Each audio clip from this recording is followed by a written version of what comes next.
Hey guys, how's it going? This is Mike from M&R Automotive. Today we have a 2025 Chevy Suburban and we've installed two 40-inch light bars, one in white and one in amber. I want to show you exactly how much these light bars put out. So these are your factory low beams.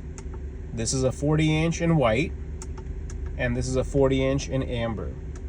These are your factory high beams. This is a 40-inch in white, makes a huge difference in visibility. And this is a 40-inch in amber. Amber is good for bad weather conditions such as rain, fog, snow, or even dust. This setup uses a combo beam pattern, which means you're getting a good balance of close, wide spread of light as well as down the road. So with this limb, you're getting a versatile setup. Great coverage, solid distance, and options that perform in all kinds of conditions. So once again, these are your factory lows. These are your factory highs, 40-inch in white, 40-inch in amber, and this is 40-inch white and amber.